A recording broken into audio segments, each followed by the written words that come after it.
aking mga security ang nag-deliver papunta sa bahay nila Pangulong Bongbong Marcos at Speaker Martin Romualdez sa North Forbes Park, South Forbes Park hanggang sa Malacanang. Yung mga deliveries po ay merong record ang aking mga tao. Totoo po yung sinasabi ni Orly Gutesa na nag-deliver siya sa Forbes Park. Totoo din po ang sinasabi ni Orly Gutesa na nag-deliver siya sa Malacanang. Tumutugma po ba doon sa mga nagiging pahayag po ni former Congressman Zaldico? Opo, in its general terms, kasamang ADMAR, ay nakikita na po natin yung pattern sapagkat marami pong nagsasabi, and I believe this to be logical, na hindi po maaaring makatakas ang Pangulo. Ang nag-deliver papunta sa bahay nila Pangulong Bongbong Marcos at Speaker Martin Romualdez mag-insert o magpasok ng 100 billion worth of projects sa BICAM. Sana po ay hindi nila ako mapatay bago ko mailabas ang lahat.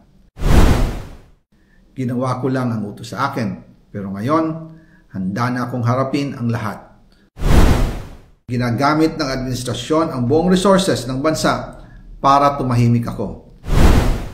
That he will shoot me if I will talk. Gagamitin ako bilang panakipbutas sa kanilang kampanya laban sa korupsyon. Hindi na ako mananahimik, ilalabas ko ang lahat ng katotohanan. May resibo, may ebidensya, at may pangalan. Again, I informed the Speaker and asked clearance about the instructions ng Pangulo. At ang sabi niya, wala tayong magagawa. Kaya po nagtataka ako kung bakit sinasabi ni Pangulo na hindi niya makilala ang budget, samantalang lahat na binawas at dinagdag sa mga ahensya ng gobyerno ay humihingi ng approval sa kanya si Sec Mina Pangandaman. Bago namin ginawa o tinapos ni Senator Chis Escudero during the BICAM. Sinabi pa ni Sec Mina, everything is cleared with the President, basta importante, pasok ang pondo na request ng Pangulo. The following day, sinabi ni Sec Mina, approve na si Presidente BBM sa lahat na binawasan na ahensya. Masaya na ang Pangulo dahil naipasok ang gusto niyang 100 billion insertion. Wala pong perang napunta sa akin. Lahat po ng insertion napunta sa ating Pangulo at Speaker Martin Romualdez. Ako lang at ang aking mga tao, sila Paul Estrada, Mark Tiksay, at ang aking mga security ang nag-deliver papunta sa bahay nila Pangulong Bongbong Marcos at Speaker Martin Romualdez sa North Forbes Park, South Forbes Park hanggang sa Malacanang. Yung mga deliveries po ay merong record ang aking mga tao. Totoo po yung sinasabi ni Orly Gutesa na nag-deliver siya sa Forbes Park. Totoo din po ang sinasabi ni Orly Gutesa na nag-deliver siya sa Malacanang nung siya ay nasa Senado. Para mapatunayan ang mga litrato na deliveries ay ilalabas ko po together with this video.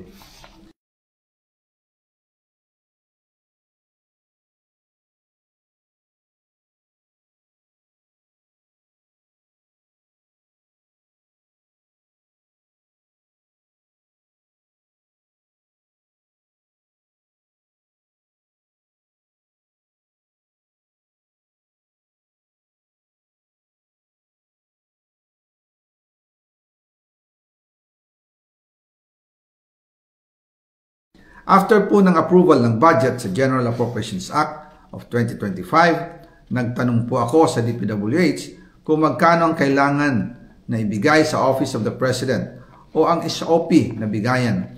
Ang sinagot sa akin ay 25%. Ang ibig sabihin nito, 25% ng 100 billion ang SOP na kailangan ibigay kay BBM mismo. In total, 25 billion ang napunta kay Pangulong Bongbong Marcos. Kaya ngayon ay hinahamon ko si Ombudsman Remulla kung seryoso talaga siya sa mga sinasabi niya sa kanyang press release na idadamay niya pati si Martin Romualdez kung magbibigay ako ng ebidensya. Patunayan niya ngayon ang pronouncement niya. Imbestigahan niya ang fraternity Brad at ang kanyang kaibigan na si Speaker Martin Romualdez. Kung talagang tutupad siya sa tungkulin niya. Imbestigahan din niya si President Bongbong Marcos. Sabi nga ni BBM nung SONA, let's do it right at mahiya naman kayo, hindi po ba? Nananawagan din po ako sa Senado na imbestigahan ang 100 billion insertion ni Presidente. Alam ko po na hindi gagawin ni Ombudsman Remulla ang hamon ko. Pero magaling ang Senado sa investigasyon at ako ay naniniwala na dahil sa kanila, lalabas ang katotohanan. Of course po, ito ay aking conjecture lamang. Ngunit tingin ko po ay masyado na pong napikon o sumobra na ang ginagawa kay Congressman Saldico na parang sabi nga niya, he is being made the poster boy for the anti-corruption proceedings by the present administration at parang gusto siyang gawing pantakip. So, tingin ko po is in order to protect himself and also to expose the truth ay lumabas na po siya at sinabi niya ang kanyang nalalaman dito po sa flood control scandal na ito. Opo, at nakikita nyo rin po ba na tumutugma sa mga ganap, sa mga developments, sa sequences po, sa mga nangyari mula pa nung nag-umpisa itong investigasyon, yung mga narinig natin sa unang mga bahagi ng investigasyon, underpass, sa watch ni Senador Marcoleta, hanggang sa pinalitan na ito ni Ping Lacson, na natigil ang investigasyon, nabuksan itong ICC, lahat ng mga nabubulgar, tumutugma po ba doon sa mga nagiging pahayag po ni former Congressman Zaldico?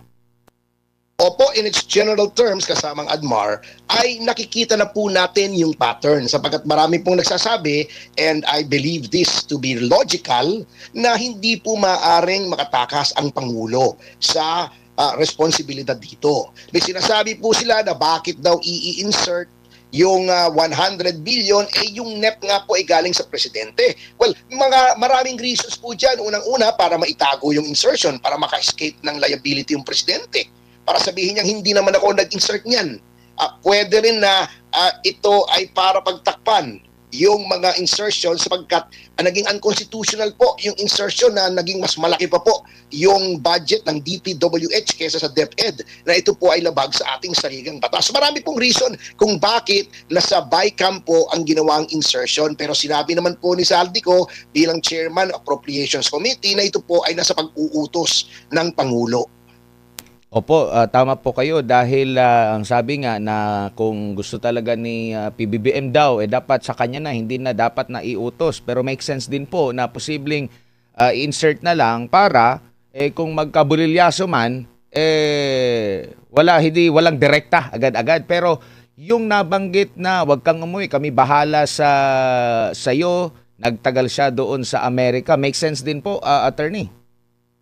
Opo, at tama po yun sapagkat unang-una po may extradition treaty tayo sa Amerika. Meron din tayong Mutual Legal Assistance Treaty sa Amerika, yung MLAT.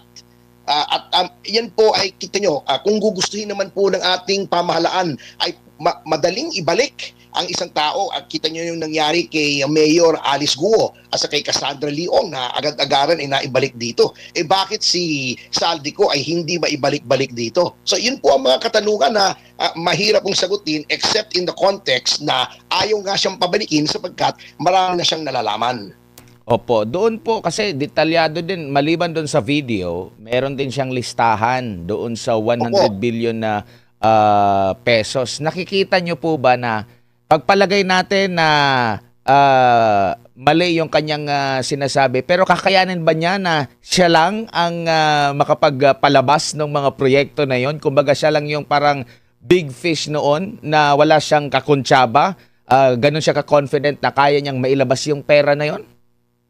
Hindi po, sapagkat ang naglalabas ng pera ay hindi naman po lehislatura. Pag natapos na po yung GAA, ang pag-order po ng paglabas ng pera ay nasa executive or specifically yung Department of Budget and Management. So hindi po pwedeng si Saldico po lamang. Pagkatapos na po ng GIA at iyan na po ay naipasa sa Pangulo, tapos na po ang trabaho ni Saldico, technically speaking, as a legislator. So nandoon na po, lumabas na yung GIA, nandoon na po sa Presidente kung anong i-veto niya. The fact na hindi niya binito yung katakot-takot na insertion sa 450 billion na ang binito niya, 26 billion lang yata or something, means na talagang merong collusion po rito na yung insertions ay wag mawala. Opo. Now ngayon po, syempre meron ding pumapanig sa kanyang mga inaakusahan at sinasabi kung tunay talaga na siya ay magte-tell all na, bakit hindi na lang siya umuwi, panindigan niya, sumpaan niya yung kanyang salaysay po, attorney. Actually po, nagtataka rin po ako kay Senator Lacson kung bakit hindi niya pinayagan si former Congressman Saldico na mag-testify via Zoom. Ang sasabihin nila, wala daw accountability. Involved po ako rin sa investigasyon ni Alice Guo as in Cassandra Leong. Alam niyo po, noong time na yon may mga nag-testify po via Zoom galing pa sa Thailand na hindi din naman po under oath pero pinayagan po ng komite ni Riz Ontiveros. Marami pong nag-testify laban kay Pastor Kibuloy via Zoom. Hindi rin under oath, pinayagan din po nila. Bakit iba po ang pamantayan pagkakalaban nila ang iniimbestigahan at iba ang pamantayan kapag kakampi nila ang pinagtatakpan nila? Napansin nyo rin po ba na parang yung linyahan niya, same din yung sa linyahan din po ng iba pa? Ay opo, yung kanyang sinasabi nagtutugma sa sinasabi ni Diskaya, ni Gutesa. Ang problema nga po dito sa Blue Ribbon, sa ating Senado, kapag papunta na kay Martin Romualdez yung trail, kung ano-anong paninira ang gagawin nila, katulad kay Gutesa, sasabihin nila, falsifikado yung affidavit. Sinumpa na nga yung affidavit, yung kanyang sinabi ay under oath na nga sa Blue Ribbon Committee. So, agad-agad pagka laban sa kanilang kakampi, kaalyado sa politika, sasabihin walang batayan. Pag laban sa kanilang mga kalaban sa politika, sasabihin nilang matibay. So, talagang double standard po ang ginagawa. Tsaka nakikita nyo na talagang parang may bigat yung kanyang pahayag po eh. Kasi Definitely siya po. yung malapit sa speaker, no? Nakakausap niya, direkta rin ang instruction mula sa presidente. Kumbaga parang nakikita nyo po na walang ibang rason para hindi ito maging paniwala, attorney. Tama po yun. Nagtataka nga po ako sa Malacanang dito sa mga kaalyado ng ating pamahalaan. Noon ay gigil na gigil sila kay Saldico. Sabi nila itong si Saldico ang may alam ng lahat. Siya yung talagang nagawa nito. At alam niya ay yung mga people involved. Bakit nung nagsalita siya tungkol sa mga people involved, bigla na siyang hindi credible? So yun po ang pinagtataka ko sa sinasabi nila. Very inconsistent po talaga ang sinasabi nila.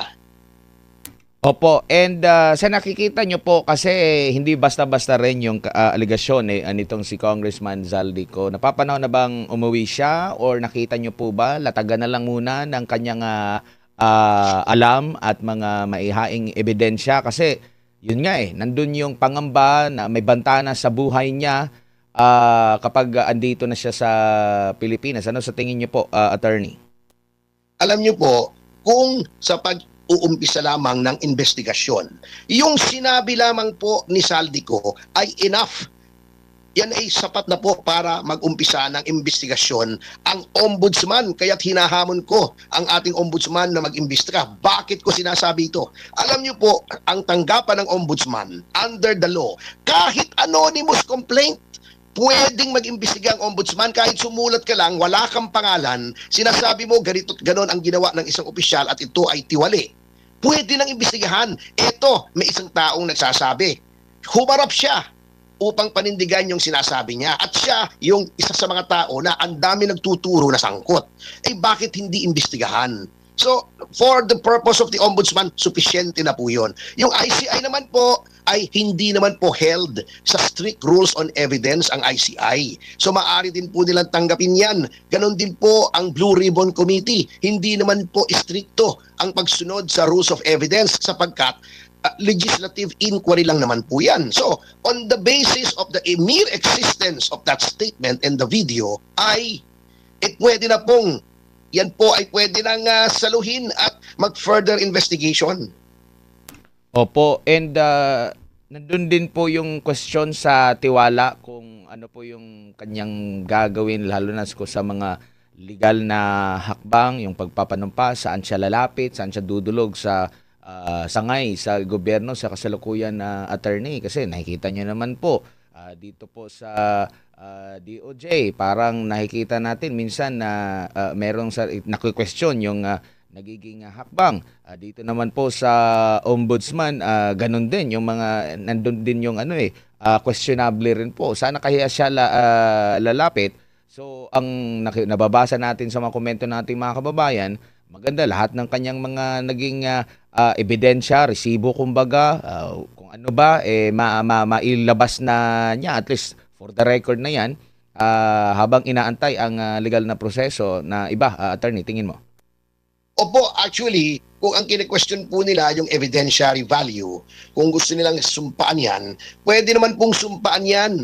Natatawa ko na sinasabi na dapat daw siya pumunta sa notaryo dito at sumpaan yung kanyang statement. Hindi na po kailangan yon. Pwede po siyang manumpa sa isang foreign notary public at sa pamamagitan ng apostil, yun kanya pong sinumpaang salaysay provided that yung bansa kung saan niya ginawa yung kanyang panunumpa ay signatory doon sa Apostille Convention ng Hague, ay pwede na po yung gamitin dito. Number 2, pwede po tayong kumuha ng deposition or letters rogatory sa pamamagitan po ng commission. Ayan po ay medyo komplikadong bagay, kunit meron pong mekanismo kung saan po ikaw ay pwedeng pumunta sa isang foreign jurisdiction at kumuha ng mga ebidensya doon. So marami pong paraan kung gusto lamang ng ating pamahalaan at marami pong mga legal luminaries na alam yan. Ang problema, ayaw nila. Lagi nila sinasabi, bumalik ka rito, hindi naman po kailangan bumalik.